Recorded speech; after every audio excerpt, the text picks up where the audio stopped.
Ser Podcast. Cierto amigo nuestro que buscaba alojamiento hizo insertar en un periódico presente anuncio. Ser Historia, Cadena Ser, con Nacho Ares. Igualmente honorable. Dirigirse a Leopoldo R.S., lista de correos.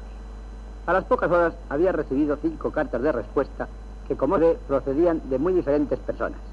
Leer esas cartas puede proporcionarnos un rato de diversión, y gracias a la facilidad de cámara, mientras las leemos, podemos írselas viendo escribir a sus respectivos autores.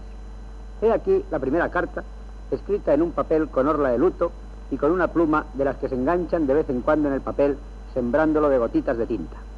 Dice así: Muy señor mío, habiendo leído el periódico esta mañana, cuando bajé por los churros del desayuno, le comunico que tengo una habitación. Como a veces entran gatos del patio, le he puesto tela metálica a la ventana, ¿sabe usted? Claro que no se podrá usted asomar, pero así no verá la portea y eso sale ganando. La habitación es genial. Y saber que tiene casi 100 años esta grabación de Jardiel Poncela, Enrique Jardiel Poncela, uno de los escritores más transgresores, a contracorriente de todo lo que se hacía en el mundo del teatro, de la novela, en esa primera mitad del siglo XX. Y lo escuchábamos en uno de esos celuloides cómicos en donde él mismo describe un relato, pues, como decía ahora, ¿no? Cómico, humorístico y absolutamente transgresor. A Jardiel Poncela, uno de los autores preferidos de nuestro crononauta Jesús Callejo, vamos a dedicar con él nuestro viaje en el tiempo al pasado con el cronovisor. Pero como siempre será uno solo de los muchos temas que vamos a tratar en este programa, con el que intentaremos hacer un poquito más de historia. Y mañana otro pedazo de otra pata, porque seguía cojeando.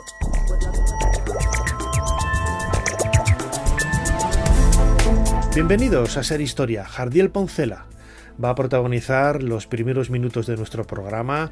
Descubriremos qué se podía leer entre líneas en su obra, cómo fueron esas anécdotas más brillantes en una España que siempre relacionamos con cierta seriedad, con cierto perfil un poco, ¿no?, de esos hombres vestidos con sombreros, con trajes, las mujeres exactamente igual, y sin embargo vamos a descubrir que era una sociedad absolutamente cómica.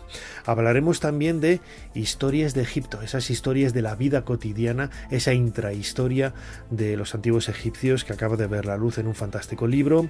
En nuestra sección de cine, de sala de cine, conoceremos El tercer hombre y acabaremos.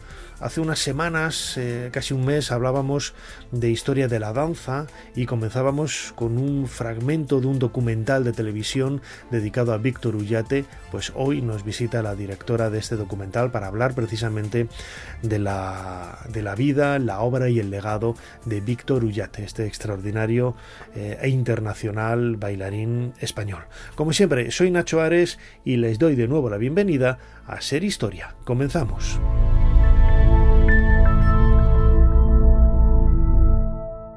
Sigue a Ser Historia en las redes sociales.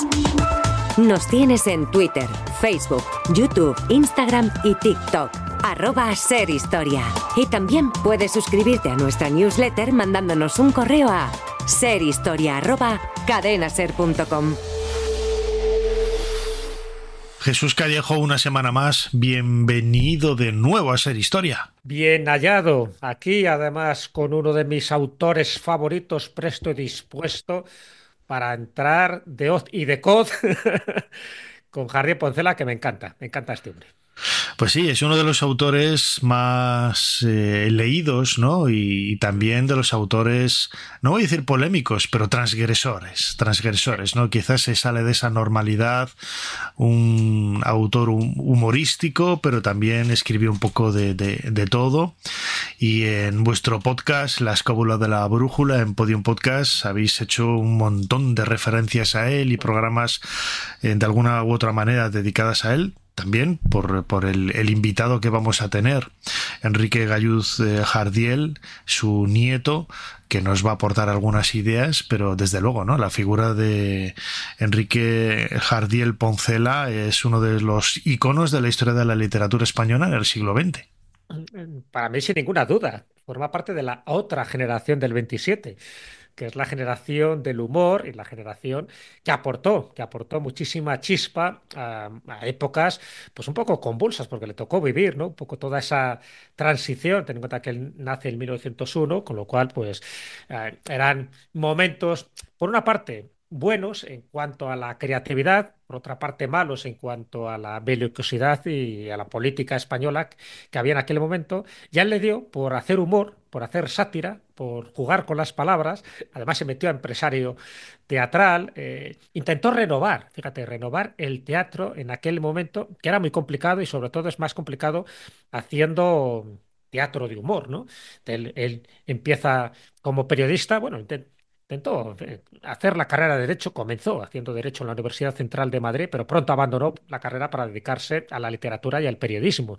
Y él se dio cuenta de que tenía esa gracia natural para intentar sacar lo mejorcillo de, pues eso, de nuestro acervo cultural, ¿no? Entonces, a través de sus obras de teatro, que hizo casi 50 obras de teatro, sí que se da ese carácter un poco hispano, no castizo, que es un poco lo que hacían los hermanos Álvarez Quintero, lo que hacía Vitalaza, pero sí que le da ese toque de humor en obras pues tan emblemáticas como Eloísa está debajo de un almendro, Los ladrones somos gente honrada, Los habitantes de la casa deshabitada, es decir, el teatro del absurdo, el teatro del contraste, de la risa y sobre todo de las situaciones a veces paródicas, pero ojo, ojo, también con crítica, también, ya te digo, con una cierta sátira social que tuvo muchos problemas con los censores, te puedes imaginar, y sobre todo cuando llega la época del franquismo.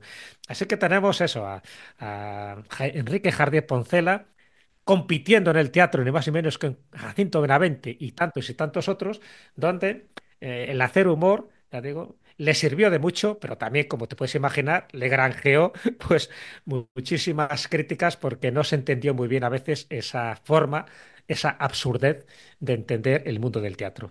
Fíjate, ¿sabes cuál es el primer recuerdo que yo tengo de Jardiel Poncela? Una cosa muy curiosa, cuando yo vivía en Valladolid, pues yo tendría, pues yo no soy del 70, pues sería estos 70 y muchos. Mi padre siempre guardaba lo que eran documentos importantes, por así decirlo, el recibo de la quiniela, para que no se pierda por si tocaba, algunas cosas de facturas y tal, en un ejemplar que había de Eloísa estaba debajo de un almendro. Y digo, coño, vaya...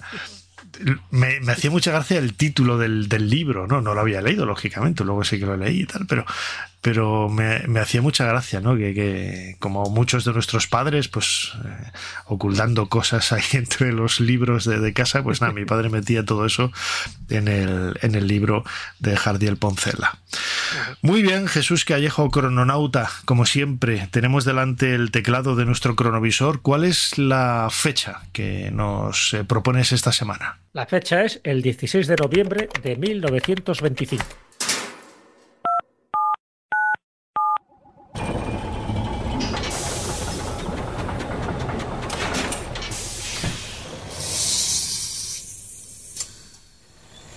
Adelante, pasen. Jesús Callejo les está esperando junto al cronovisor.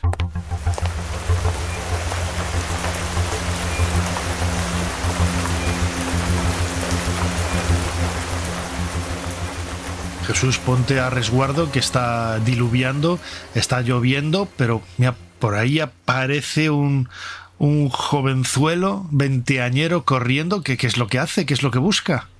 Bueno, pues va a la casa de Jacinto Benavente, en la calle Atocha, número 26.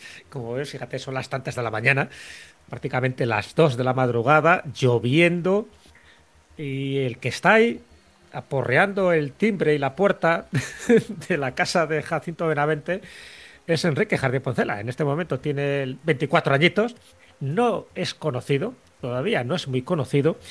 Y todo es por un cabreo que se ha cogido monumental, pues ya sabes, por estos dimis y diretes, porque le han dicho, él estaba ensayando una obra para estrenar en un teatro. Claro, estamos hablando del año 25, posiblemente porque él escribió muchísimo en el año 25. Tiene obras como T'he guiñado un ojo, La hoguera, La noche del metro, Se alquila un cuarto, en fin, tiene varias, ¿no?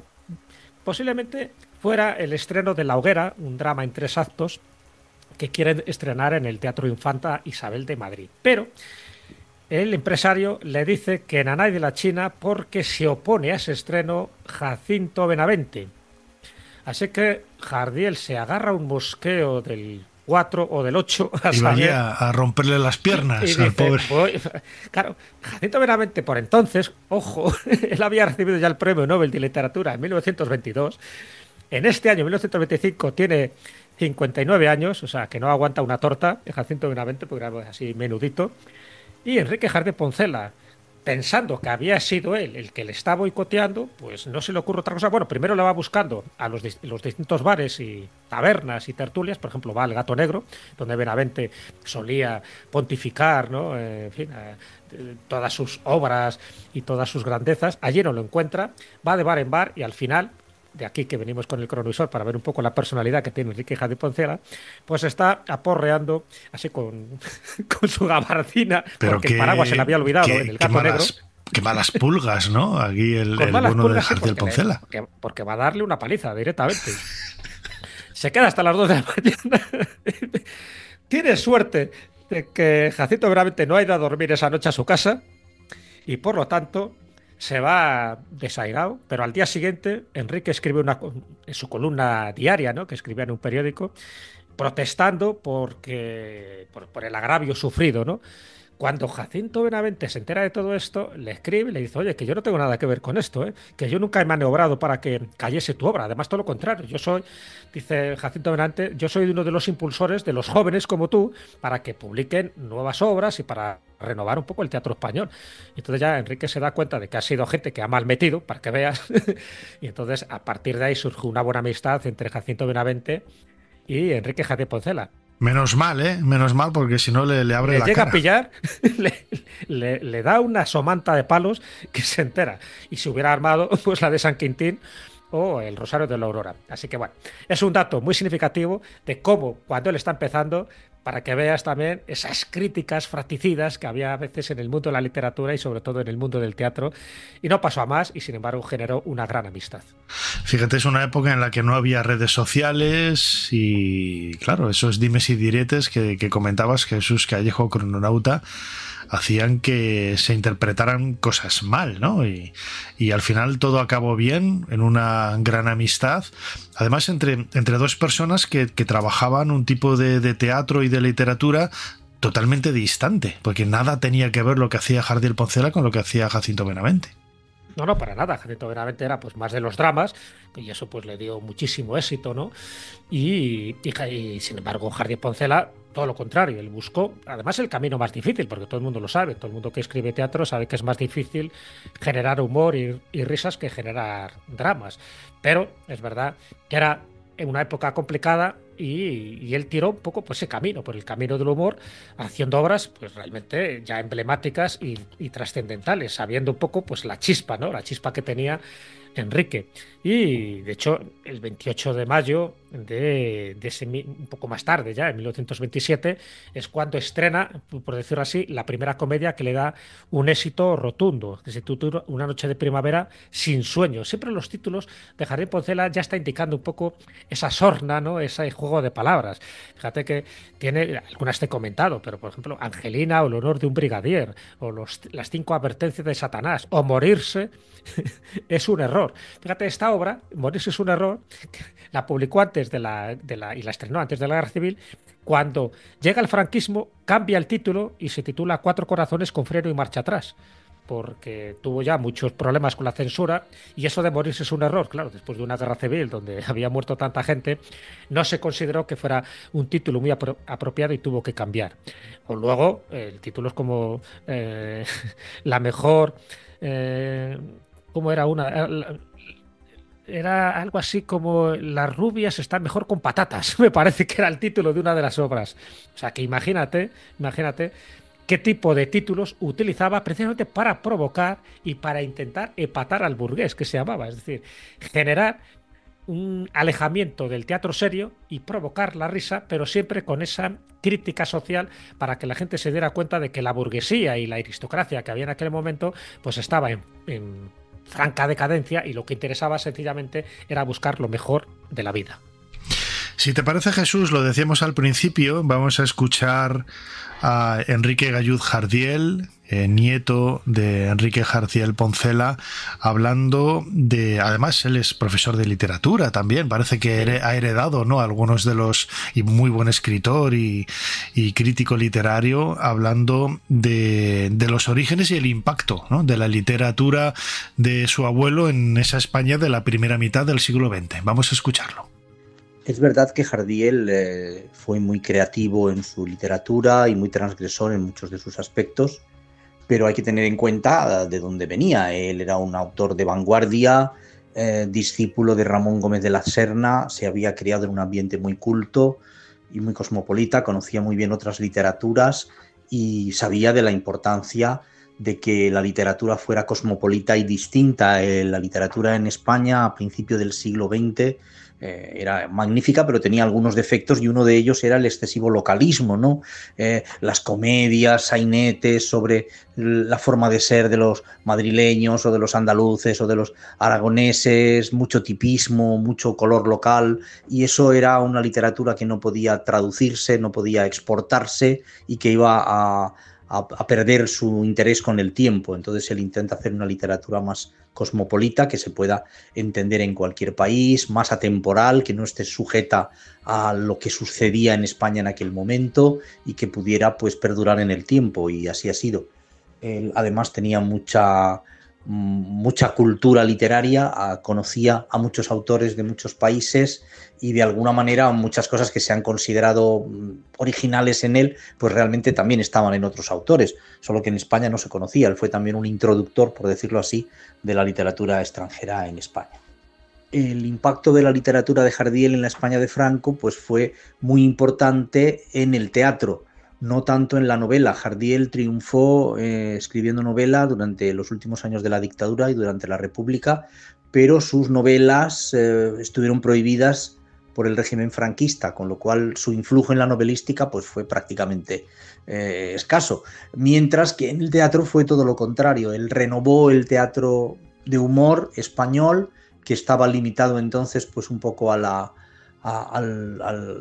localismo, a las costumbres nuestras, a una literatura muy cerrada en nosotros mismos, que no solamente no podía traducirse, sino que ni siquiera incluso en otros países de habla hispana, como en México o Argentina, pues se entendía. Y él quiso hacer, pues, una literatura distinta y un humor que estuviera basado en la situación. Hasta ese momento el humor del teatro se basaba principalmente en el humor lingüístico. No importaba lo que pasaba, sino cómo se contaba lo que pasaba, cómo hablaban los personajes, qué nombres tenían, juegos de palabras, todos ellos muy, muy divertidos, pero que eran, ya digo, pues, como muy limitados. Jardiel quiere hacer un humor de situación.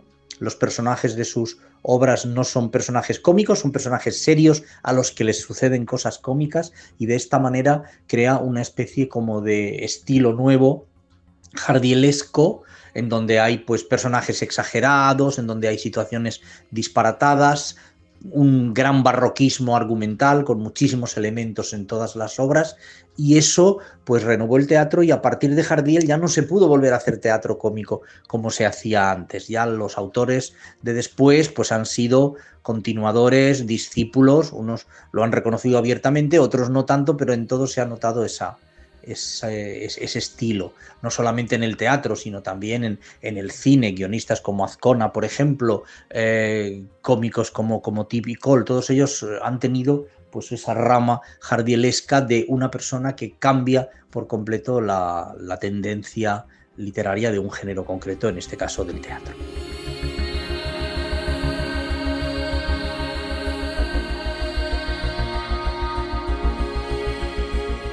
Jesús, un personaje absolutamente transgresor, ¿no?, para lo que era la época, que yo creo que no tiene paralelos, quizás. Bueno, en ese mundo del teatro de lo absurdo sí que había algunos referentes, ¿no?, en la época, pero la verdad es que, bueno, pues pocos podrían compararse, ¿no?, a Jardiel Poncela. Muy pocos. Bueno, Ramón Gómez de la Serna, que iba un poco en esa línea, además fueron también muy amigos con Ramón Gómez de la Serna, y evidentemente también iba un poco en esa línea, ¿no? De buscar ese choque un poco casi psicológico de lo que era la realidad social en aquella época y de lo que podría ser el buen humor inteligente, ¿no? Porque era un humor que no se metía con nadie, era un humor blanco, pero siempre con esa chispa, ¿no? Con ese gracejo y sobre todo siempre utilizando el juego de palabras, que era esencial. Así que Ramón Gómez de la Serra sí que era uno de un poco de su mentor y también una de las personas que más le ayudó precisamente para prosperar, y mucha más gente, ¿no? Por ejemplo, el caso de José López Rubio. José López Rubio era muy amigo suyo, es el que le ayuda para que le contratara a la Fox, como guionista dentro de la compañía, esta empresa cinematográfica de Hollywood, y él hace lo posible, José López Rubio, para que en 1932 emprenda su aventura americana, que además fue una aventura portentosa porque era un contrato de 6 meses donde cobraba $100 semanales, con lo cual era toda una fortuna para él, ¿no? Comparado con los sueldos que había en España. Y ahí es cuando empieza a hacer esos pinitos como guionista. Lo que pasa es que él se veía muy constreñido pues con los argumentos, no le daban demasiada libertad, pero bueno, ahí conoció a Charles Chaplin, conoció, en fin, a muchísima gente de la farándula y sobre todo del mundo de Hollywood, y sí se dio cuenta un poco de que se podrían hacer otro tipo de obras de teatro con mucho más dinamismo. Le ayudó muchísimo, ¿no? Para las obras posteriores, e incluso le inspiró, ¿no? Le inspiró obras como El amor solo dura 2000 metros, ahí tienes otro título también para enmarcar, donde se habla precisamente de ese materialismo, de ese infantilismo que él apreció en Estados Unidos y que luego pues lo reflejó y lo criticó un poquillo, porque se dio cuenta que en Estados Unidos había, es verdad, que mucho progreso, pero por otra parte tenían mucha incultura respecto a ciertos temas de cultura general, y por otra parte pues ese infantilismo que les hacía creerse cualquier tontería. Entonces él le llamó mucho la atención el contraste que había entre esa propulsión a comerciar prácticamente con todo, ¿no? Y sin embargo, el que luego fueran gente pues muy avispada y muy inteligente para otro tipo de asuntos. Bueno, eso le marca, y evidentemente pues fue toda esa experiencia que tuvo en Estados Unidos junto con otros, ¿no? También con José López Rubio, junto con Tono, con Edgar Neville, por ejemplo, uno de los grandes también escritores de obras teatrales, pero también director de cine, Edgar Neville. Así que le vino muy bien porque sirvió también para que algunos de sus proyectos teatrales se pasaran al cine. Incluso otros directores de cine, por ejemplo, Rafael Gil hizo en película Eloísa está debajo de un almendro, y eso fue muy interesante porque le dio también toda la proyección cinematográfica que él necesitaba para ser mucho más conocido. Así que Jardiel Poncela, pues está claro, era una de las personas que estaba en todas las salsas, estaba en todos los fregados. Fíjate que ya desde los 18 años empezó a colaborar en las revistas de humor más importantes que había en España. Estamos hablando de Gutiérrez, La Codorniz, Blanco y Negro, Buen Humor, a mí se titulaba esta revista. En fin, estaba en todos los sitios y, por supuesto, pues sus comedias, a veces sofisticadas, a veces absurdas, pues fueron muy influenciadas por una parte por el cine mudo, pero también por el cine que él vio en sus 2 viajes que hizo a Hollywood y que le llamó mucho la atención, sobre todo Nueva York, sobre todo Chicago, donde todavía Al Capone estaba haciendo de las suyas y consideró que era una de las ciudades más peligrosas del mundo, y donde siempre con ironía y con ese sarcasmo que le caracterizaba, pues fue describiendo multitud de elementos que luego fue describiendo sus libros de viajes, porque también no lo olvidemos, además de sus obras de teatro, además de sus artículos y de sus cuentos, hizo también multitud de obras de libros de viajes. Claro, es lo que te iba a decir, porque él cultivó todo tipo de géneros dentro de la literatura, además desde muy joven, ¿no? Tiene sus novelas, el teatro, que quizás es lo más conocido, pero también escribió ensayos, novelas cortas, guiones para películas, como decía, sus artículos en prensa. Yo creo que no le quedó absolutamente nada por tratar al bueno de Jardiel Poncela. Es verdad, bueno, de hecho escribió 4 novelas largas, muy interesantes todas ellas. La primera es Amor se escribe sin H, en 1929. Luego escribió Espérame en Siberia, vida mía. Luego, Pero hubo alguna vez 11.000 vírgenes, y que es posiblemente la más conocida de todas ellas. Y la última, La Tournée de Dios, que era pues eso, cuando Dios viaja a la Tierra para ver un poco cómo está su creación, y por lo tanto pues el Papa se siente un poco discriminado porque ha venido el jefe. Este tipo de cosas que cuenta en su novela, que recomiendo su lectura porque son de una lectura muy divertida, pero también muy actual, ¿no? A pesar de que, fíjate, son novelas de los años 30. Por cierto, todas estas novelas, las 4 que escribió, prohibidas por el régimen franquista, porque no vio bien, incluso ya los títulos, claro, un título ya te dice, pero hubo alguna vez 11.000 vírgenes, como que al franquismo esto ya le rechinaba los dientes, y por supuesto la Tourre de Dios, prohibidísima del todo. Entonces, bueno, esto es un poco la paradoja, porque por una parte fue muy rompedor, hizo muchísimas cosas, ¿no?, en favor del teatro. De hecho, él inventó, bueno, ya fue un poco en sus últimos años, ¿no? Pero hizo una patente de un invento suyo que era un nuevo sistema de maquinaria escénico-teatral que permitía la transformación y la permutación rápida de múltiples escenarios. Claro, imagínate el cambiar un escenario prácticamente de repente, algo que ahora es muy habitual en cualquier comedia musical, por ejemplo, que tú veas. Bueno, pues él ya lo patentó, hizo todo lo posible, ¿no?, para que esto fraguara, pero claro, esto lo hizo en el año 1948, entonces le quedaba muy poco tiempo de vida y además los últimos años fueron bastante penosos, en fin, estuvo sumido en una depresión.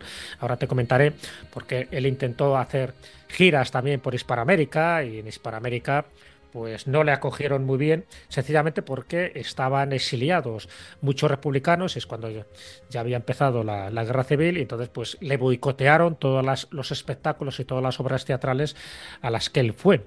Y de hecho, si eso lo juntas pues con algún fracaso amoroso y con fracasos de las últimas obras de teatro que él estrenó, por ejemplo, Agua, Aceite y Gasolina, fue una comedia que supuso un fracaso tremendo, además se pelearon en el estreno, ¿no?, los partidarios y los enemigos suyos, y otra que era esta que te comenté antes, ¿no?, Como mejor están las rubias es con patatas, que fue otro fracaso. Entonces se sumió en una cantidad de fracasos económicos.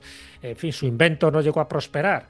La gira hispanoamericana tampoco funcionó, sencillamente porque le boicotearon, pensando que él estaba a favor del franquismo. En fin, todo este tipo de cosas le dieron por un lado y por otro, ¿no? Tanto estaba a favor del franquismo, pero el franquismo también le reprimía y también, le perseguía. O sea, es que era absurdo, vamos. Era absurdo. Pero él sufrió un poco las consecuencias de los dos bandos y él pues un poco lo reflejaba también en sus artículos. Y poco a poco, claro, ese carácter tan dicharachero que tenía Jardiel Poncela pues se le fue agriando con el tiempo, porque no entendía muy bien por qué la tomaban con él. Bueno, la tomaban con él sencillamente porque era un triunfador, porque tuvo éxito en todos los ámbitos, y sin embargo, una vez que llega efectivamente la guerra civil y la posguerra, pues ya sabes que allá se empezó a señalar a todo el mundo, ¿no?, por un lado o por otro, y los que no se exiliaron, y eso que Jardiel Poncela tuvo que marcharse durante un tiempo, pero los que no se exiliaron, pues al final también quedaron de alguna forma estigmatizados. Fíjate, estamos hablando de una época que es la primera mitad del siglo XX. Recordemos que él nació en el año 1901 en Madrid y falleció también en Madrid en el año 1952, pues abarca prácticamente toda la primera mitad del siglo XX.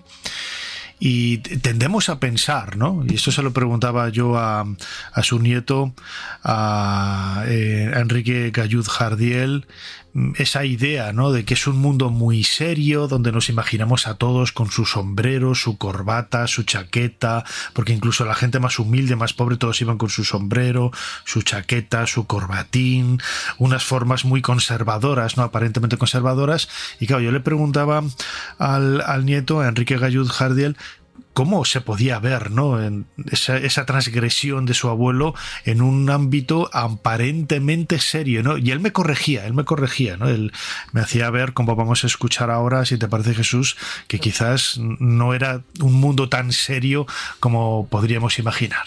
Yo creo que la idea de que la primera mitad del siglo XX en España fue una época seria no es correcta.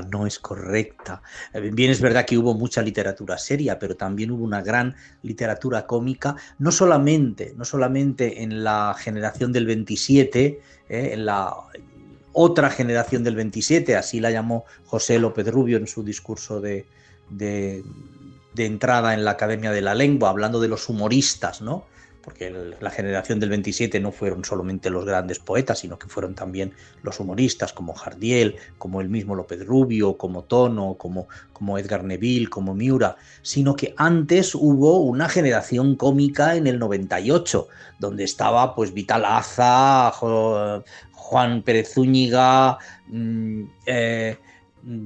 Pedro Muñoz Seca, Enrique García Álvarez, o sea que desde finales del 19 había una tradición de comicidad en el mundo literario español. La impresión del hombre elegante con su traje y su sombrero no tiene nada que ver con ello. Jardiel era una persona eminentemente cómica, hablaba en broma, vivía instalado en el humor y era un dandy en lo referente a lo externo, con trajes de 3 piezas y siempre pulcramente peinado, ¿no? Son dos cosas que no tienen nada que ver. Yo creo que el sentido del humor no se perdió en aquel momento, estuvo más o menos bien o mal visto por el régimen. El humor de Jardiel no estuvo bien visto por el régimen de Franco, que prohibió sus obras, pero de alguna manera aquello perduró y hubo pues publicaciones como fueron La Codorniz y otras posteriores que mantuvieron esa corriente subterránea de ver las cosas de una manera distinta.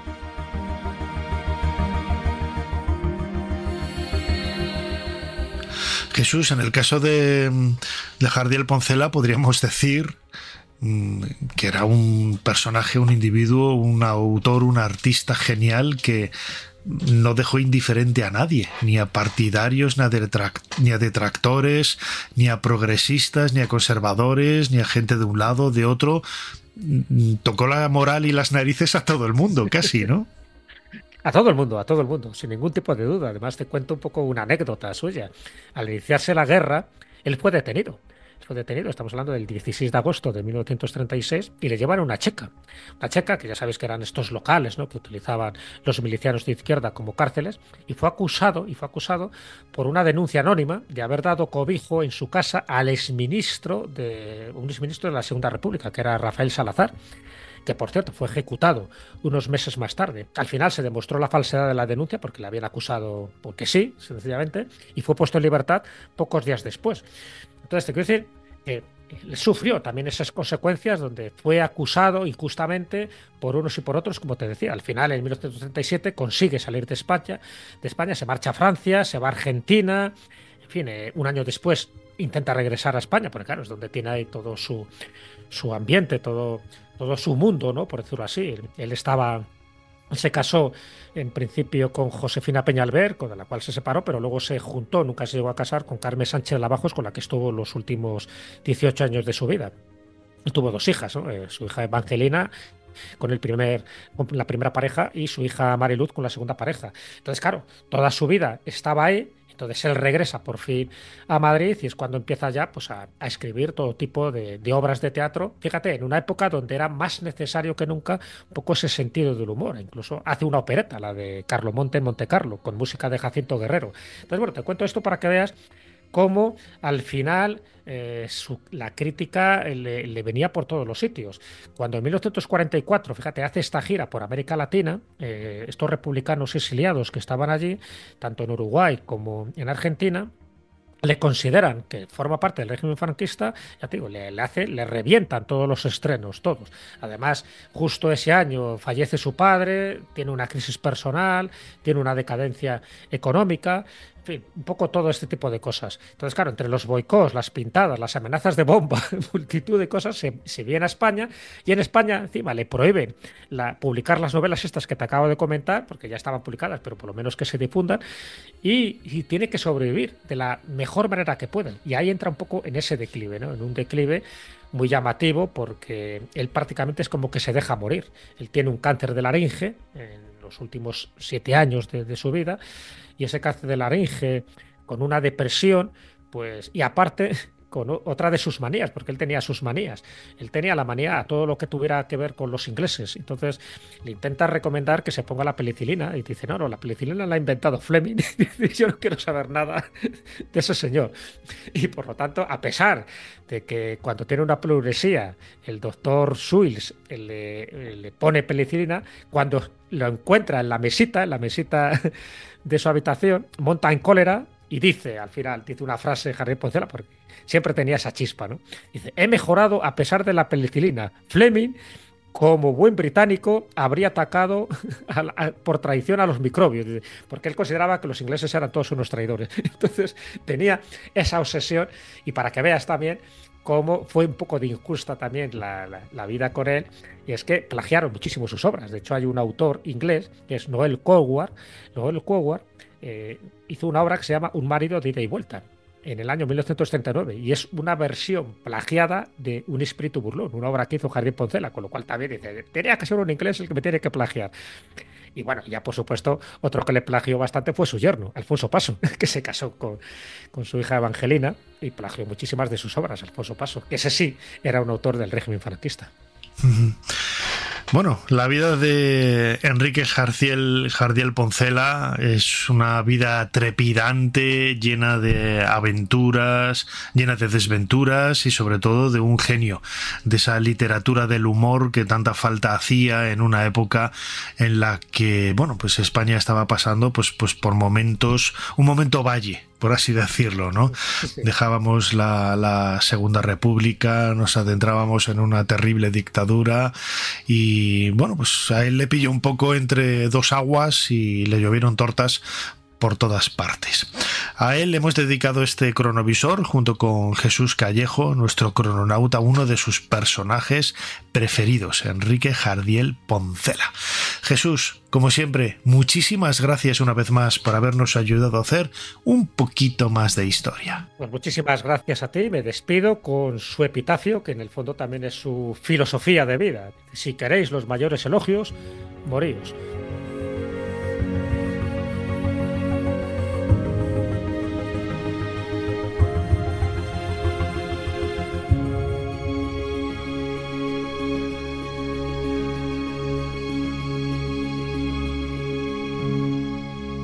Aumentan los comentarios sobre vos, Ana.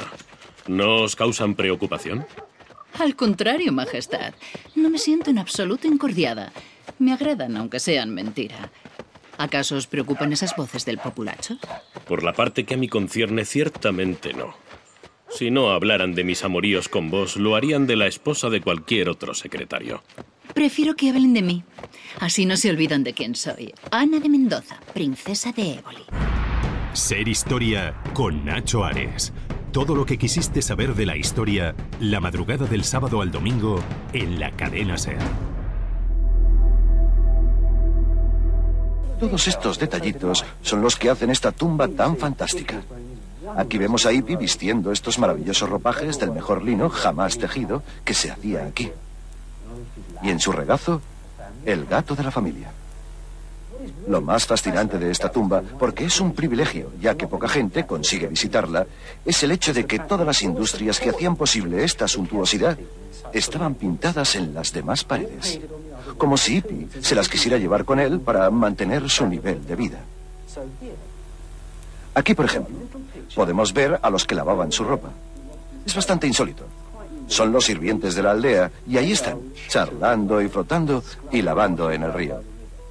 Observen a los pescadores del pueblo bordeando por los pantanos vecinos al río en su barca. Y como buen artista de clase media, les ha dado un aspecto algo cómico. Nariz redonda, pelo tieso, y están como charlando y gesticulando. De todos modos, tuvieron una buena pesca, que al fin y al cabo era su fuente principal de proteínas.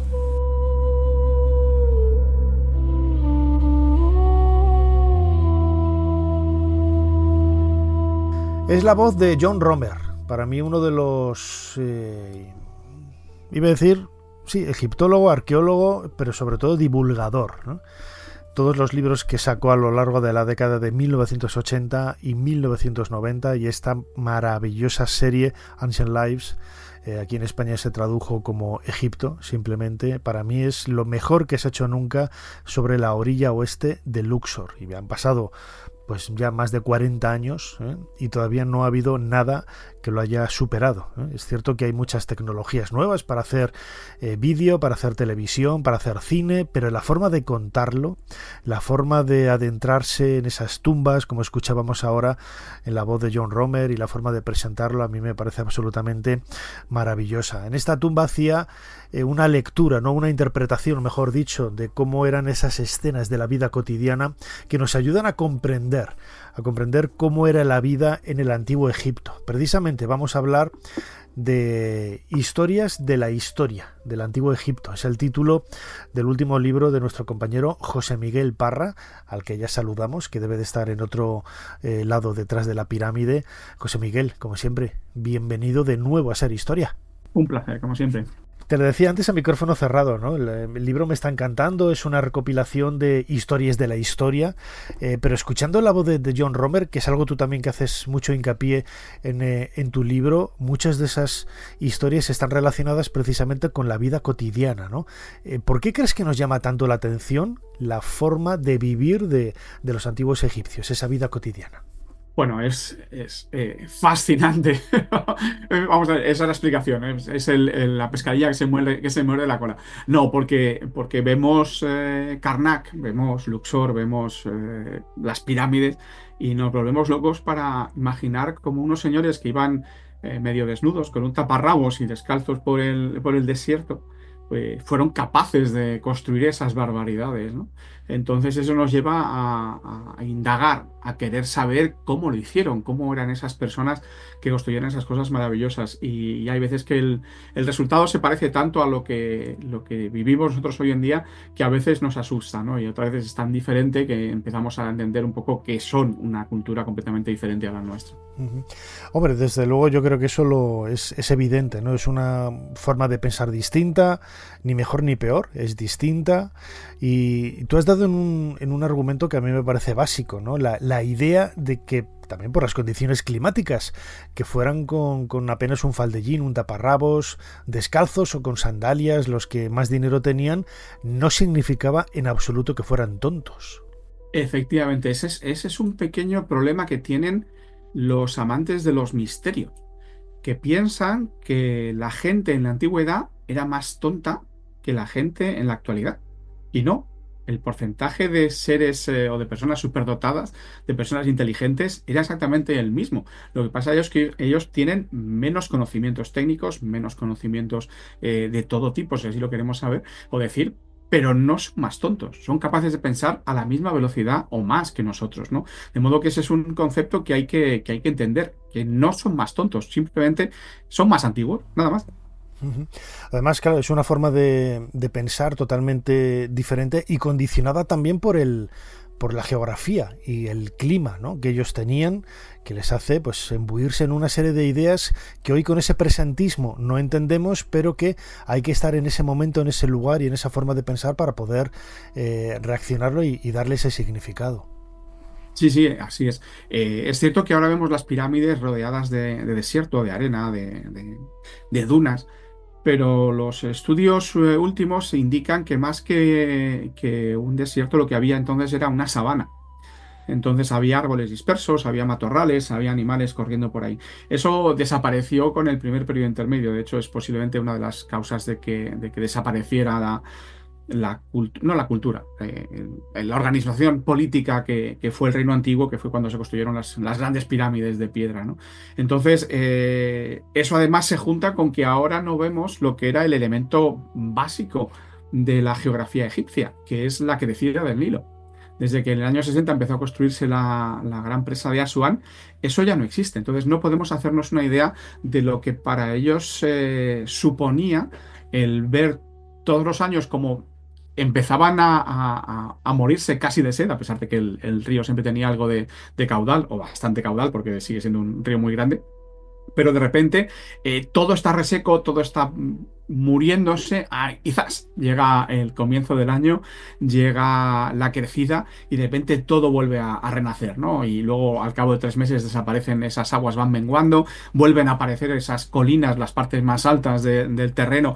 Y de repente en esas colinas aparece hierba, aparecen animales, empieza a crecer, vuelve la vida a Egipto, ¿no? Y cómo esa parte se ha ido o se fue incorporando al modo de ver que ellos tenían del mundo, ¿no? Cómo lo veían, cómo lo entendían. Eso es muy importante y eso es una parte que ahora nos es complicado ver, sobre todo porque ya no vemos esa crecida. Además, al comienzo del libro haces una descripción muy buena de esa geografía, de esa naturaleza del Valle del Nilo, en algunos aspectos que redundan un poco en esa forma de pensar, ¿no? Cuando entramos en un templo egipcio y vemos todas esas columnas con capiteles vegetales, papiriformes, lotiformes, en realidad lo que se está recreando ahí es el momento de la creación, ¿no? Según una cosmogonía determinada, pero en definitiva la forma que tenían ellos, pues hace casi 5.000 años, de comprender la realidad que les rodeaba. Sí, efectivamente, los templos egipcios son una estructura arquitectónica fascinante porque no solamente son la casa del dios, que es como llamaban ellos a los templos, ¿no? El Gemnecher, el Hutnecher, mejor dicho, la casa del dios es como ahí vive la estatua y ahí está el dios. Pero es que además es una representación del mundo, es una representación, como acabas de decir tú, de la creación, ¿no? Entonces, los techos van menguando camino del Santa Santorum y los suelos van creciendo camino Santa Santorum, ¿no? Entonces, al final, ese pequeño pollete de piedra donde se coloca la cajita de piedra, el naos, donde está la estatua del dios, es la colina primigenia, que es, como hemos dicho antes, esa primera tierra que surge del agua y donde aparece el dios que luego crea el mundo. De modo que además lo vemos, por ejemplo, es muy curioso, en las columnas, como has mencionado, porque las columnas que están justo en el eje central son un poco más altas y tienen los capiteles abiertos, mientras que las que están un poquito hacia el otro lado están cerrados los capiteles y son un poquito más bajas. ¿Por qué? Porque se supone que el eje es el recorrido que hace el sol por todo el mundo. Entonces, ese sol que ilumina primero a esas plantas, están más cerca de él, pues florecen primero. Las demás están un poco en penumbra y florecerán después. Entonces, todo en Egipto es símbolo, todo en lo que nos han dejado los egipcios, relieves, textos, arquitectura, todo tiene un significado que a veces no es posible ver a primera vista. Hay que indagar un poco por detrás. Es símbolo y sofisticación, ¿no? Yo, por ejemplo, los viajes a los grupos que llevo a Egipto, cuando visitamos Amarna, uno de los lugares obligados es el centro de visitantes, que todo el mundo va corriendo a ver la tumba de Amarna, de Akenaton, las tumbas reales norte-sur, el palacio, etcétera. El centro de visitantes de Amarna a mí me parece una de las cosas más bonitas y más didácticas que hay en Egipto, ¿no? Hay una reconstrucción de una casa, de una villa, tal y como entendemos que era, ¿no? en la antigüedad, y nos ayuda a ver precisamente lo que decía ahora, ¿no? Esa sofisticación de todo lo que rodeaba a esa vida diaria, que lo comentas también tú en tu libro Historias de la Historia del Antiguo Egipto, publicado por Almuzara, que no lo he dicho antes, la creación y la colocación de esos estanques, de esas piscinas en las casas, no solamente como un elemento de solaz, de recogimiento, sino también con ese simbolismo, ¿no?, mágico. En efecto, todo tiene significado para los egipcios, lo acabamos de decir, y las flores y las plantas también. Cualquiera que haya visto una tumba egipcia o la decoración de una tumba egipcia se habrá fijado en que muchas veces al difunto o a los dioses, en el faraón que está en un templo, lo que les ofrece es flores, muchas flores, ramos, ramos en varas supongo que se llaman juncos. Y dices, bueno, ¿por qué tantas flores? Es como nosotros que las ofrecemos pues en un entierro o al contrario, en un cumpleaños, en un nacimiento. Bueno, pues resulta que el curioso idioma egipcio tiene muchos juegos de palabras que a los egipcios les encantaba utilizar. Entonces, flor en egipcio tiene la misma estructura consonántica que vida. De modo que se pueden escribir igual, se escriben igual. Ang. Entonces, nosotros vemos que están entregándole unas flores, pero al mismo tiempo simbólicamente le está enseñando o entregando la vida, ¿no? Pues todo Egipto está lleno de esas pequeñas, ¿cómo diría yo? No son misterios, esos pequeños juegos que hacen los egipcios con su cultura y su sistema de escritura, ¿no? A ti no te gusta utilizar la palabra misterio, pero desde luego misterios hay, ¿eh, José Miguel? Bueno, enigmas, me gusta, no es ni siquiera enigmas, son bueno, dudas, desconocimientos. Bueno. No es que la palabra misterio o enigma sean negativas, al contrario. Lo que pasa es que han alcanzado un significado concreto para ciertas personas que hace que cuando las utilicemos en el contexto del Antiguo Egipto siempre nos hagan pensar en seres llegados de otras galaxias o venidos de continentes hundidos y desaparecidos, ¿no? que prefiero evitar si puedo. Bueno, los antiguos egipcios controlaban no solamente las franjas, las riberas del río Nilo, que es donde ellos levantaron sus ciudades, sus aldeas, sus templos, sus necrópolis, sino que también, lo cuentas en el libro, controlaron los diferentes puntos del desierto, pues por medio de rutas comerciales que hoy pensarías, santo Dios, ¿quién se atreve a meterse por esos lugares cientos de kilómetros? Pues precisamente por ese conocimiento que tenían del entorno les permitía hacer este tipo de locuras, entre comillas, pero lo único que demuestra es lo avanzados que estaban en muchas aptitudes, ¿no? Quizás de la vida que nosotros ya tenemos olvidadas. Sí, es una de las cosas que ha ido cambiando últimamente. Bueno, en los últimos, digamos, 20, 30, 40 años en el mundo de la arqueología, de la historia de Egipto. Antes se solía pensar o describir Egipto como si fuera el país aislado, rodeado de desiertos y atravesado por el Nilo. Bueno, como desde hace unos 40 años así ha empezado a excavarse el desierto, han empezado a encontrarse cosas muy curiosas, y una de ellas es la que acabas de mencionar, que los egipcios recorrían con bastante habilidad y de una forma, digamos que constante, el desierto.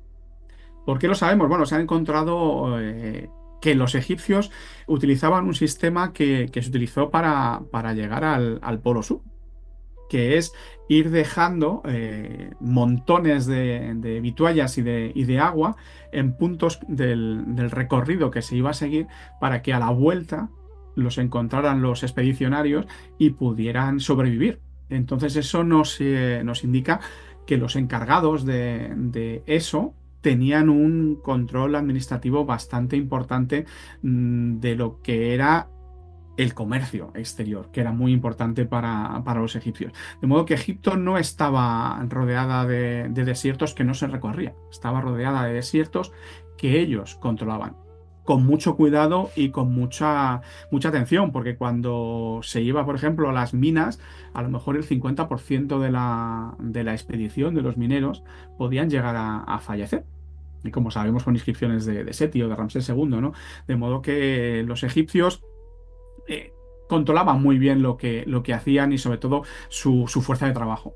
Si no hubieran podido construir las pirámides. Eso lo sabemos también porque se han encontrado en el Wadi el Jaf los restos de la documentación de un jefe de equipo que iba apuntando con diligencia qué les entregaban de pago por sus servicios, qué cantidad le debía a cada trabajador y qué parte el Estado no había acabado de pagarles. Y lo mismo, por ejemplo, en el Valle de los Reyes, ¿no?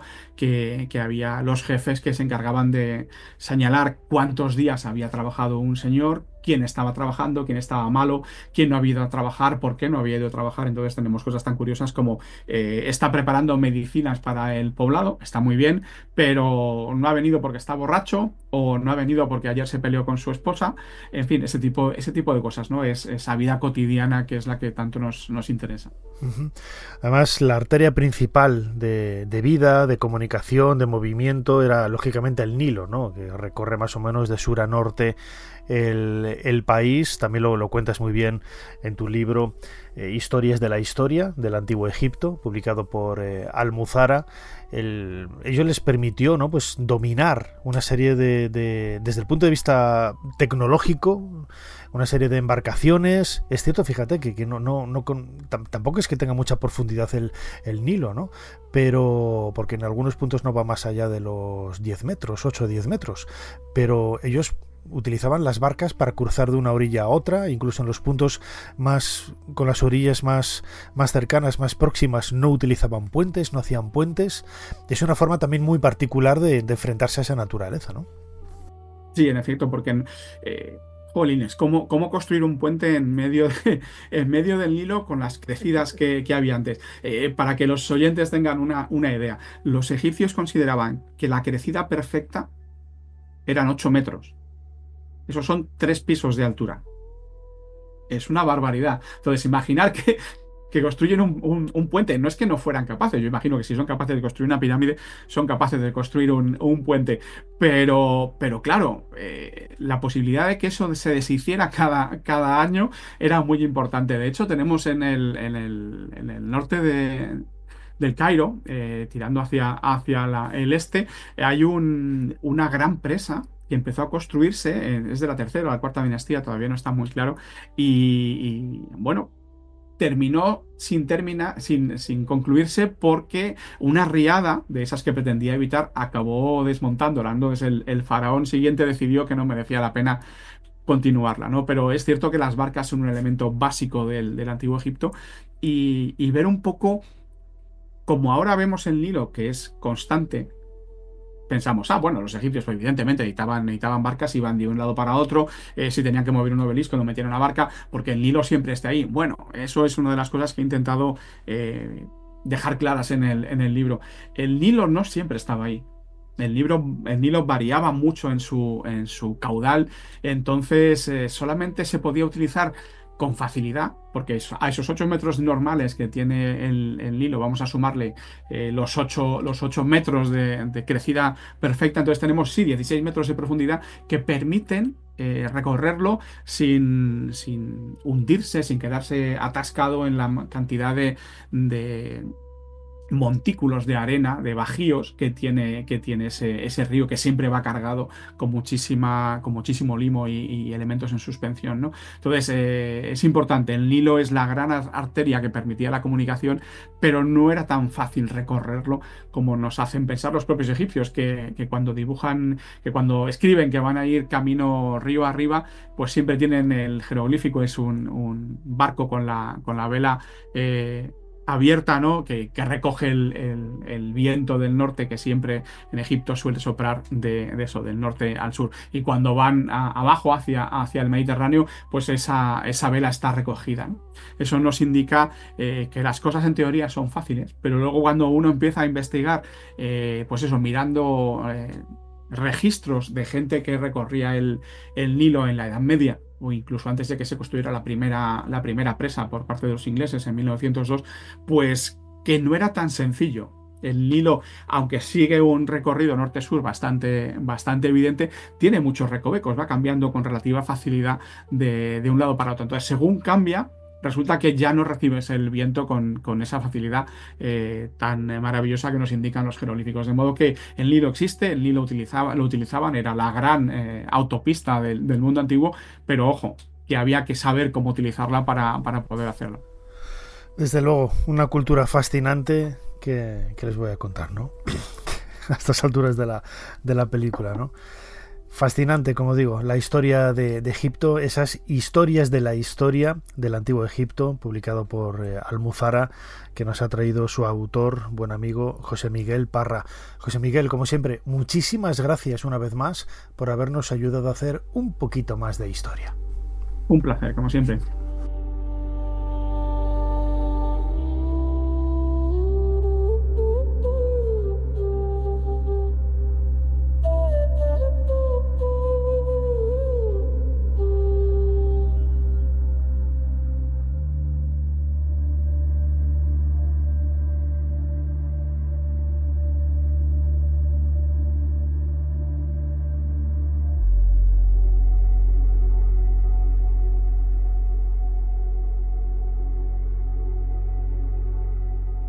Y por si estas calificaciones fueran insuficientes, también sois diestro con la espada.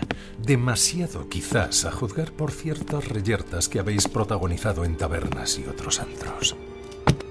En resumen, sois un erudito con ínfulas violentas, exactamente la persona que precisamos. ¿Que precisa quién? Si me está permitido preguntar. Mi propia familia, los Walsingham, y por supuesto su majestad, la reina de Inglaterra. Ser Historia con Nacho Ares. Todo lo que quisiste saber de la historia, la madrugada del sábado al domingo en la cadena SER.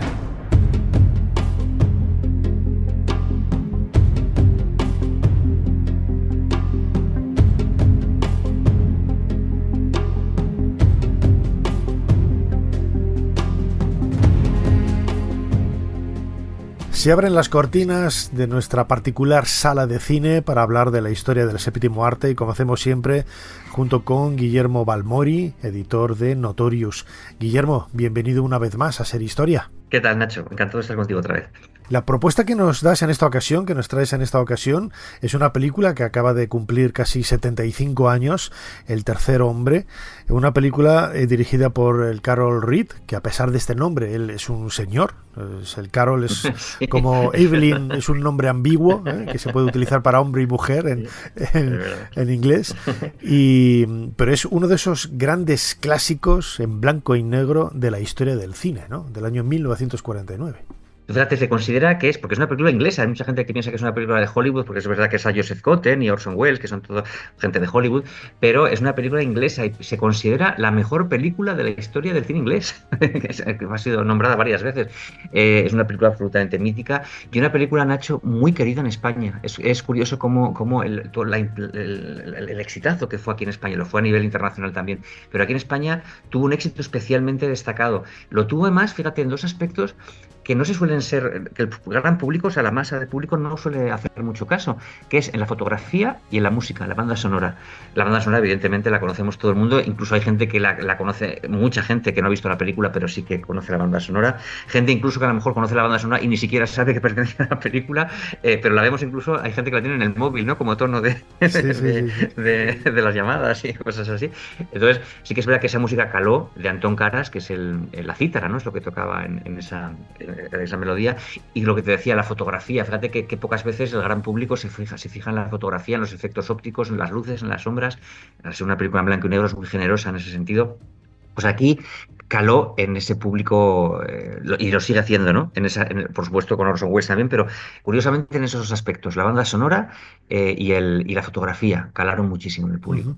Hablas de la fotografía y yo creo que es uno de los referentes que hay alrededor de esta película, El tercer hombre, ¿no? Porque aun siendo en blanco y negro, tiene esas escenas de luz, esas escenas más oscuras, pero que no echas en falta en absoluto el color y el juego de sombras es absolutamente mágico para crear esas atmósferas y esos entornos que nos proyecta la película, ¿no?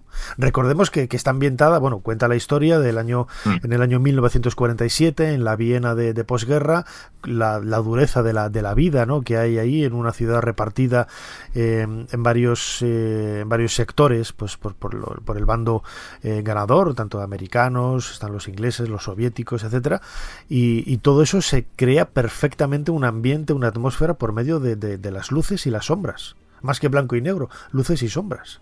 Bueno, lo que es el expresionismo, ¿no? Venía todo esto del expresionismo alemán. Efectivamente, se puede jugar con las luces, con sombras. A veces en una pared vacía puedes hacer 4 sombras y crear una sensación terrorífica. Y esto, los grandes magos del cine y los grandes fotógrafos del cine, sobre todo de esos años que se rodaba en blanco y negro, eran expertos y lo conocían muy bien, ¿no? En este caso está rodada parte en estudio y parte en esa Viena que tú dices, dividida en 4 partes, y que la acción, pues precisamente se desarrolla ahí porque querían que ese escenario, en ruinas, por cierto, que es la película está rodada unos años después de que acabase la Segunda Guerra Mundial, pero todavía seguía en ruinas mucha parte de la ciudad y se utilizan esas ruinas para hacer un efecto, digamos, visual atractivo, a pesar de que evidentemente pues es un desastre, ¿no? Que esa ciudad acabase así. Se utiliza también la alcantarilla, ¿te acuerdas? También se utilizan esas alcantarillas, las luces en las sombras. Parte se rodó en estudios y parte de ese alcantarillado es verdad que está rodado en las propias alcantarillas, que por cierto es una obra de ingeniería maravillosa, ¿no? Que tiene Viena. Y parte se grabaron en los estudios de Inglaterra, en los estudios ingleses, que reproducían de cierta medida esas esas alcantarillas, en parte porque Orson Welles decía que no quería rodar en las alcantarillas, que olían muy mal. De verdad, ¿no? Claro. Y que aquello era insalubre, ¿no? Así que bueno, pero sí que es verdad que, como tú dices, se utiliza muy bien, soberbiamente bien, las luces y las sombras, que por cierto es muy fácil crearlas en estudio, como te decía, pero crearlas en una ciudad de verdad es mucho más complicado y se logró hacer, ¿no? Con esa maestría. Ha salido ya en varias ocasiones el nombre de Orson Welles. También se ha... No voy a decir que se haya puesto en duda la dirección de Carol Reed, pero sí que parece que se puede ver entre líneas o entre fotogramas, habría que decir, también un poco la dirección de Orson Welles. Bueno, tú has dicho que no se puede decir, pero se ha dicho. Que no lo digo por ti, quiero decir que hay mucha gente que se ha dicho que se ha dicho claramente, esto es mentira, esto es una, es decir, no, Orson Welles, reconocido por él y parece ser por toda la gente del equipo, que incluso hasta hace muy poco quedaba gente viva, no sé si todavía sigue quedando gente viva, lo decían, no, esto lo rodó Carol Reed, que por cierto había hecho películas de estilo muy parecido, por ejemplo, Larga es la noche, la película que había hecho el año anterior, que tenía ya esta estética, ¿no? Es decir, que Orson Welles, lo único que dice él, que reconoce él que sí que tuvo que ver, era en los diálogos en los que él intervenía. No sé si recordarán nuestros oyentes o tú mismo que Orson Welles aparece escasamente 10 minutos en la película, a pesar de que es la estrella, por así decirlo, pero aparece muy poquito. Lo que pasa es que todo el tiempo se está hablando de él, con lo cual parece que está más presente, ¿no? Pero no pasa de 10-15 minutos lo que él aparece en pantalla de la película. Y él decía, yo lo único que yo intervine fue en elaborar los diálogos en los que yo intervenía, que por cierto era una costumbre que decía que tenía bastante en las películas en las que él intervenía, no como director, sino como actor, porque Hollywood no lo quería como director, estaba apestado como director, solo le querían como actor. Pues decía que solía cambiar los diálogos en las películas, de las escenas en las que él salía, que a veces el director lo aceptaba, otras veces no lo aceptaba, si lo aceptaba le parecía muy bien, si no pues se plegaba y seguía. En este caso, esa famosa frase que dice aquello del reloj de Cuco, dice, mientras que en la época de los Borgia hubo asesinatos, crímenes, era tremendo y era infame todo, se creó Miguel Ángel y el Renacimiento. Dice, en Suiza, un país totalmente civilizado, democrático y con no sé cuántos años de democracia, solo inventaron el reloj de Cuco, ¿no? Decía él, esta frase genial. Bueno, yo no sé si la he dicho bien, pero era exacta, pero básicamente venía a decir esto. Pues esa frase es creada por Orson Welles. Marca un poco la identidad de esta película, ¿no? Y sobre todo esa escena, ¿no? En la Noria, una Noria de finales del siglo XIX, que yo he tenido la oportunidad de ver porque he estado varias veces en Viena. Es lo que quería preguntar, digo, seguro que tú has estado en la Noria. Sí, ahí la he visto. Y esa escena que tú decías ahora, en la Noria, pasa por ser el diálogo uno de los más célebres también de la historia del cine. Ya te digo que no sé si le he reproducido exactamente igual, probablemente no, pero es básicamente eso. Yo no sé si tú sabes que la escena de la Noria no se pudo rodar en la Noria, porque tú has estado en la Noria. No sé, ¿has llegado a estar dentro No, la he visto por fuera, solo por fuera. Bueno, pues las cabinas de la Noria, como es una Noria muy antigua, no cabía pues la cámara, la iluminación, era imposible, no cabía, era muy pequeñita, ¿no? Las cabinas para poder meter todo aquello. Hoy igual se hubiese podido hacer, pero en aquella entonces se necesitaban un aparato mucho más grandes, ¿no? Entonces lo que se hizo fue, las tomas evidentemente de fuera son de la Noria, pero todo ese diálogo que estamos hablando y todas las tomas interiores están rodadas en estudio con unas transparencias detrás, por cierto, maravillosamente hechas bien, porque no parece, ya es que muchas veces en películas de esa época se nota que hay una película detrás, ¿no? que están proyectando. Pero aquí, fíjate lo complicado que es para hacer ese juego, tienes que estar proyectando detrás como que está subiendo una noria. Quiero decir, ¿no? La proyección es más complicada, no es una proyección fija, sino que es en movimiento y no vertical, sino horizontal. Con lo cual, pero se hizo maravillosamente bien. Yo cuando me enteré de esto lo miré y es que no se nota que está hecho, que hay una proyección de detrás, está muy bien hecha.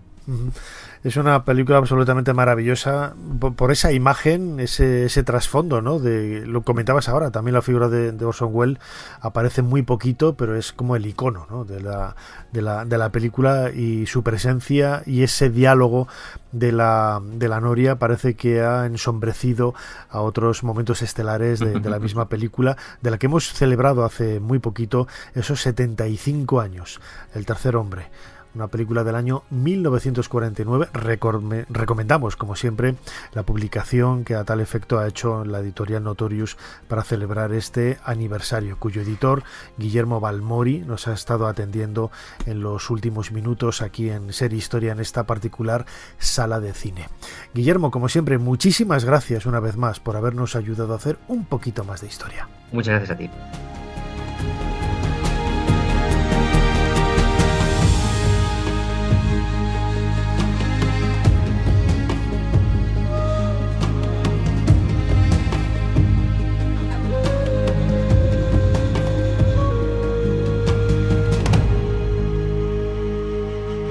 En Saint-Gervais, Blois, a 25 de mayo de 1856.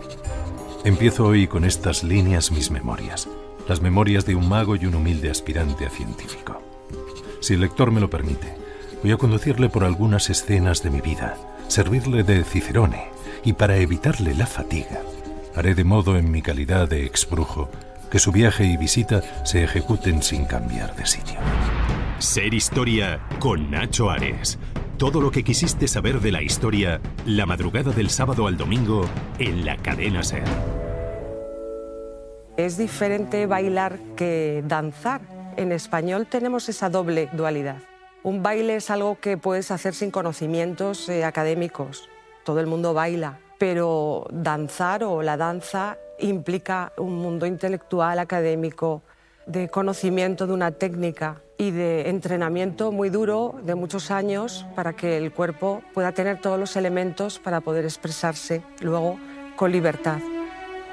Y en muchos casos ballet lo identificamos con lo que llamamos ballet clásico, la técnica creada sobre las 5 posiciones que ya tenían una tradición. Porque si vemos cuadros anteriores ya vemos que hay posiciones, ¿no?, que los pies están en lo que llamaríamos una cuarta, porque es una posición muy cómoda para estar de pie posando mucho rato para un pintor.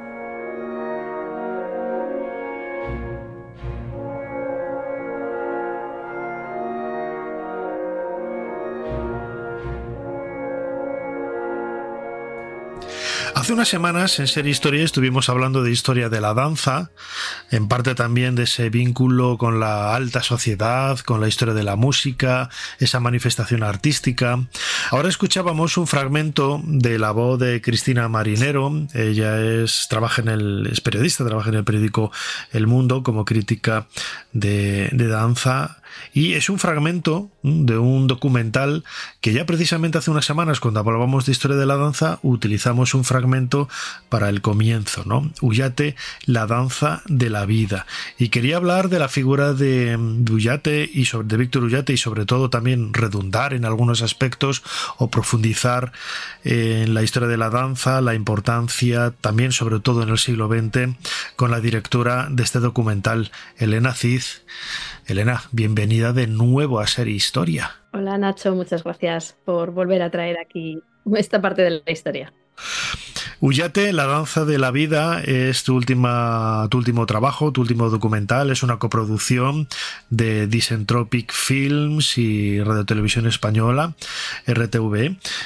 ¿Cómo nace en tu cabecita la idea de hacer un documental sobre la figura de Víctor Ullate?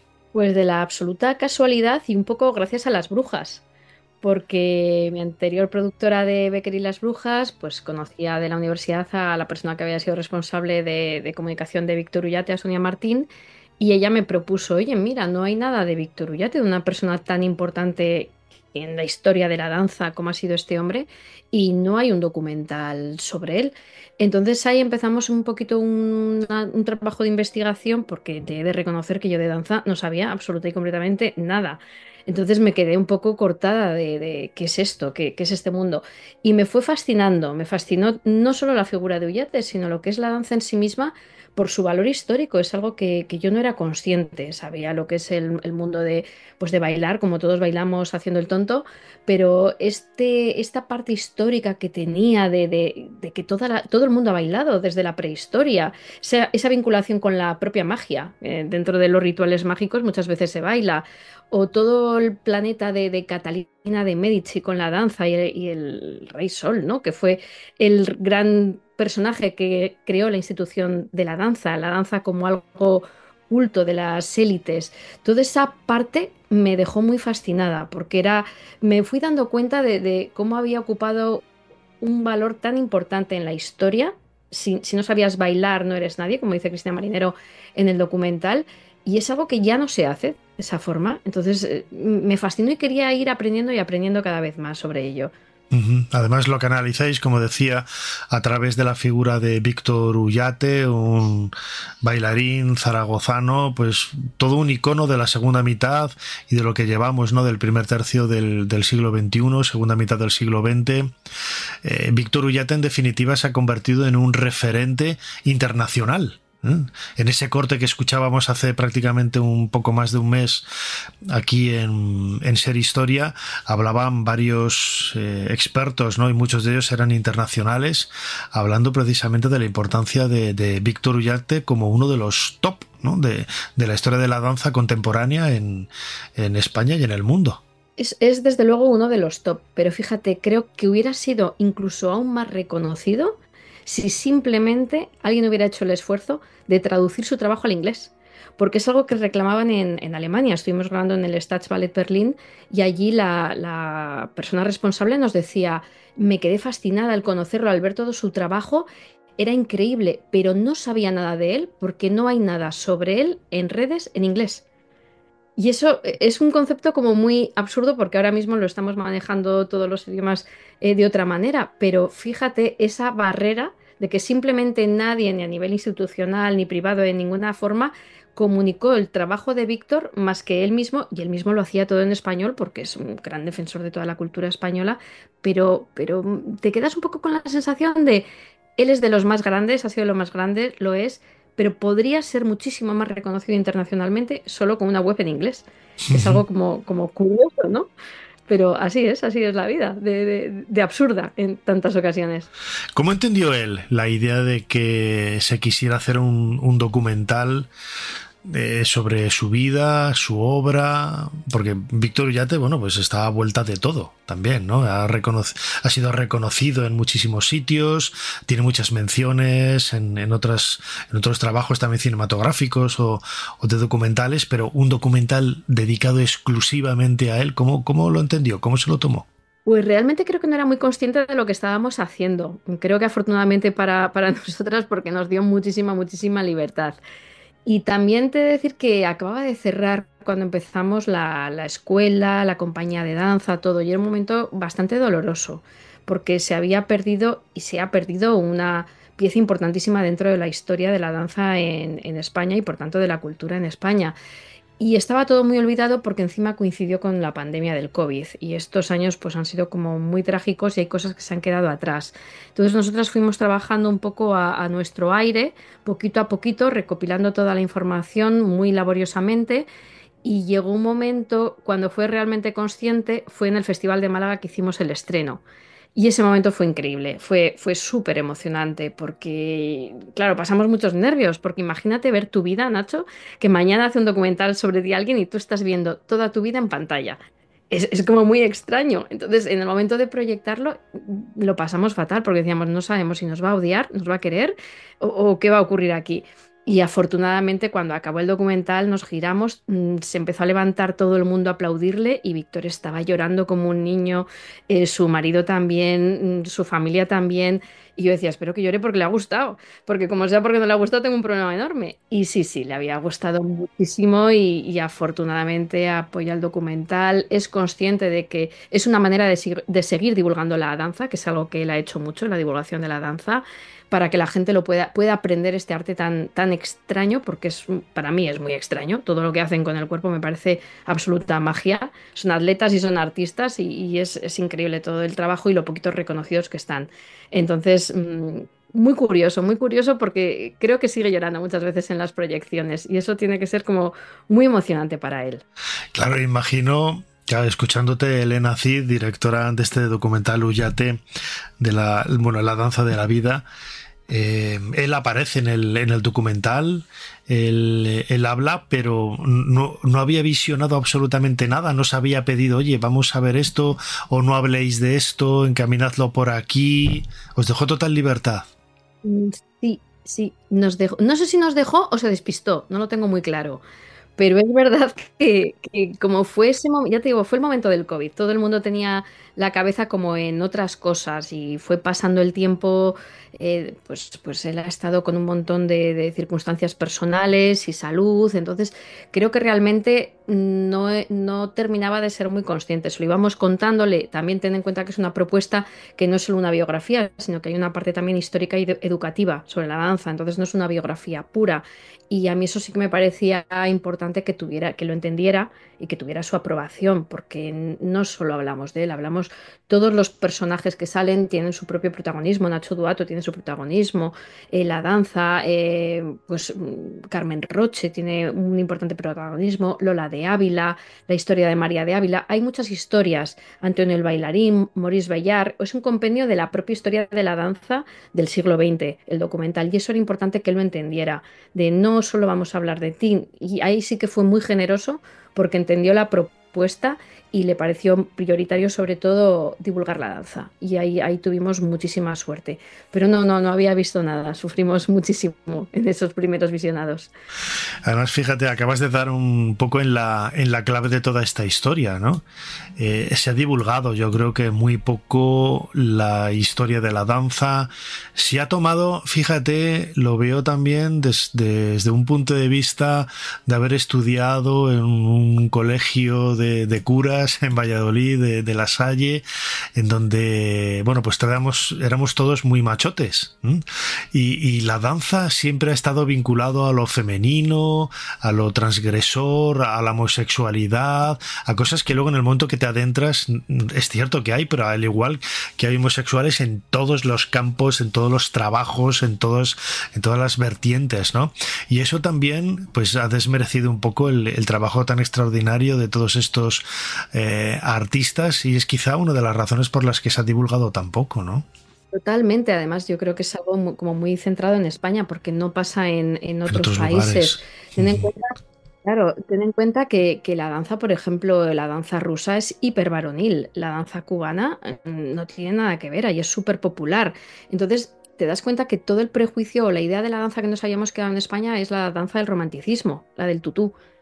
Y hay muchos tipos de danza muy variados. Entonces, ahí empiezas a descubrir y te empiezas a ir fascinando en cuanto, sobre todo, lo que es tanto la danza histórica, la contemporánea. Y a mí lo que me encantó de la figura de Víctor Ullate es entender que él había mezclado todo lo que es la danza española de Antonio el bailarín con la danza clásica de María de Ávila, que es la gran figura del clásico en España, pero luego se fue a Bruselas. Entonces empezó a estudiar con Maurice Bellard, que es la mayor figura que hay de la danza contemporánea y un gran precursor de todo lo que es la divulgación de la danza también.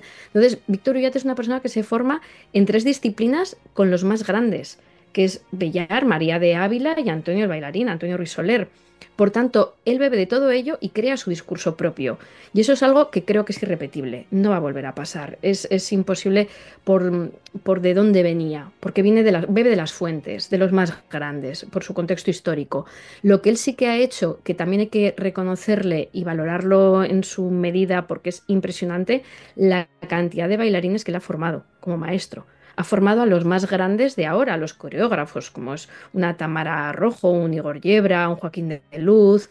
Todas esas figuras han pasado, y muchísimas más, han pasado por Víctor Ullate. Es muy difícil encontrar un bailarín en Europa que no haya pasado por Víctor Ullate. Y por el extranjero también japoneses. De todas partes del mundo venían a formarse con Víctor Ullate en su escuela, porque sabían que era el rigor. Bebe de los más grandes y lo ha convertido en algo suyo y lo ha transformado también para que siga adelante. O sea, tiene una gran escuela que también creo que se le debe de reconocer. Una gran escuela que, como decías al principio, Elena, quizás una de las virtudes con las que cuenta Víctor Ullate en su trabajo es que es cierto que él desarrolla un lenguaje muy particular en sus coreografías, en su forma de entender la danza, pero sin olvidar la historia de la danza, ese conocimiento más humanista, más historiográfico, esa formación casi documentalista de ir a las fuentes originales a partir de los siglos XVI, XVII, XVIII, en donde empieza a entenderse un poco la danza como algo más extraordinario, algo más sofisticado, y todo eso él lo vierte en su trabajo, ¿no? Totalmente, lo vierte, lo genera y lo recompone. Y además tiene una gran capacidad de adaptación.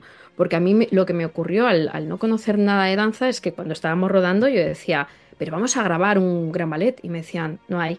Yo, ¿cómo que no hay? Decían, no, que no hay. Digo, pero vamos, ¿por qué no puedo grabar un ballet de estos que yo tengo en mi cabeza de 30, 60 bailarines en España? Dicen, no, en España no hay. En España está la Compañía Nacional de Danza y el Ballet de Víctor Ullate. Es que no hay nada más y el Ballet de Víctor Ullate ha desaparecido. Y ahí es cuando te das cuenta de que tenemos un imaginario en el mundo sobre la danza que no corresponde a la realidad, sobre todo a la realidad española. Entonces, eso me fascinó bastante, entenderlo, ¿no? Me fascinó mi propio desconocimiento, es decir, cómo puede ser que sepa tan poco de la danza y luego verlo, bueno, lo un poquito maltratada que está en nuestro país, porque luego cuando nos fuimos a grabar a Alemania y vimos todo lo que allí había, un ballet con 60 personas, ten en cuenta que para representar los grandes clásicos necesitas un número muy alto de bailarines, con lo cual tú no puedes hacer una Giselle con 15 bailarines, se quedaría de una forma muy pobre. ¿Qué hizo Víctor? Lo que hizo es adaptarse. Cuando él creó, porque fue el creador del ballet clásico nacional en España, pues de la primera, cuando ya empezó la época de que murió Franco y empezó ya toda la parte de la democracia, a él le encargaron crear el ballet clásico nacional. Igual que a Gades le hicieron crear, bueno, creó el ballet de español, fue Víctor Ullate el que se encargó de esto, en un país donde no había ninguna formación para nadie, no existía la formación tan alta para bailarines. Y él, para adaptarse, es cuando empezó a ser coreógrafo y tiró un poquito de su amigo Bellar, que le dejó coreografías, porque si no, no tenían dinero ni para pagar coreografías. Entonces creo que es una persona que ha sabido adaptarse muy bien y defender su arte, adaptarse, contar también con muchos colaboradores y siempre con los más grandes. Entonces ha bebido de todo lo anterior y ha creado un discurso nuevo, porque cuando me decían, gente, cuando hablaba con ellos, me decían, tú cuando ves un bailarín sabes si viene de Víctor Ullate. Y a mí eso me sorprendía mucho, o sea, hay unos gestos, una perfección, un movimiento. Y a mí ahora me ha ocurrido que vas viendo danza por el mundo y digo, está muy bien, pero lo de Víctor Ullate era otro nivel. Claro, me he cultivado directamente viendo sus ballets. Entonces, le he ido apreciando, he ido valorando más todo lo que ha hecho según he ido aprendiendo a lo largo de los años que nos ha costado sacar adelante el documental. Es cuando te das cuenta que es historia de la danza este señor. ¿Cuál es el legado que deja Víctor Ullate, aparte de tu documental Ullate, la danza de la vida? ¿Cuál es el legado que deja él como artista? Creo que su legado principal son sus alumnos, toda la gente que ha pasado por él, porque son innumerables, es increíble el número de alumnos que han pasado por Víctor Ullate y han bebido un poco de ese conocimiento y de esa forma tan estricta de hacer danza. Luego sus ballets también, sus ballets están ahí, lo que pasa es que el ballet tiene esa parte de lo efímero. Entonces el ballet, aunque esté grabado y aunque recopilamos trocitos en el documental, es efímero, es un arte que la gente lo recuerda. Es muy emocionante cuando ponemos el documental y gente que ha visto sus ballets sale llorando. Entonces te das cuenta que él ha creado una serie de emociones increíbles que el que recuerda esos ballets, el que ha estado allí y los ha visto, sigue emocionándose y le provoca llorar. Y incluso ya no solo esas personas que han sido famosas, que han sido fans de Víctor Ullate, sino gente que no ha visto danza, cuando ha visto el documental ha salido llorando. Y yo les he preguntado, ¿pero por qué? O sea, ¿qué ocurre? ¿Erais muy fan? Me dice, no, es que nos ha parecido súper emocionante. Entonces, hay algo que conecta muy bien y creo que es porque sigue conectando con su trabajo, toda la historia. Y eso creo que es su legado, no solo el documental, lógicamente, que recopila un poquito, sino las emociones que ha creado en tantísimas y tantísimas personas. Bueno, un trabajo extraordinario que estáis recogiendo ahora los frutos, ¿no? Se está estrenando en diferentes espacios, en diferentes entornos, en diferentes festivales, también reconociendo un poco no solamente la figura de Víctor Ullate, sino tu trabajo sobre todo como directora de este documental Ullate, la danza de la vida. Teníamos un empeño, reconozco que personal, en que el documental se viera en salas de cine, porque parece que el documental es como unas películas menores que no se ven en las salas de cine, sino que se ven directamente en tele. Entonces hemos hecho bastante esfuerzo Y hemos tenido mucha suerte de contar con muchísimos cines que han querido proyectarlo. Y ya llevamos más de 70 proyecciones y unas 25 ciudades, que para un documental es un verdadero éxito. Ahora acabamos de recibir 4 nominaciones a los premios Simón del Cine Aragonés y estamos pues súper contentas porque se reconozca el trabajo, pero lo que más nos interesa, es verdad, es seguir divulgando la danza y que se reconozca un poco todo este trabajo tan inmenso que ha hecho Víctor Ullate como una persona clave dentro de la historia de la danza. De hecho, te diría que creo que hay poca gente que tiene un discurso tan complejo con él, porque piensa que él ha sido maestro de maestros, ha creado una fundación también y luego ha tenido una compañía privada, que fue luego también la Compañía de la Comunidad de Madrid. Pero estos 3 elementos y tanto tiempo en el tiempo, creo que nadie más lo ha hecho en España. Además, Elena, el documental sigue vivo, como el trabajo de Ullate, y tenéis en estas semanas nuevos proyectos para proyectarlo en nuevos espacios, ¿no? Sí, porque precisamente el 29 de abril es el Día Internacional de la Danza y con motivo a ello pues volvemos un poco a los cines, que es su lugar natural, y estaremos en los cines Ideal de Madrid. También se va a ver en Gran Canaria, en Tenerife y en Fuerteventura el 29 y el 30 de abril. Estaremos allí. Y un poquito más adelante, creo recordar que es el 13 de mayo, también en los cines Verdi, tanto de Barcelona como de Madrid. Así que ahí, para quien quiera ver esta versión larga del documental con toda la historia y encima en la sala de cine, pues ahí estaremos. Desde luego, la figura de Víctor Ullate es todo un referente en la historia de España, en la segunda mitad del siglo XX y lo que llevamos, como decía ahora, de siglo XXI, y es un poco lo que habéis querido reflejar en este documental, Ullate, la danza de la vida, una coproducción de Disentropic Films y RTV, Radio Televisión Española, con cuya directora, Elena Cid, buena amiga y vecina, hemos estado hablando aquí en los últimos minutos en Ser Historia. Elena, como siempre, muchísimas gracias una vez más por habernos ayudado a hacer un poquito más de historia. Muchas gracias, Nacho.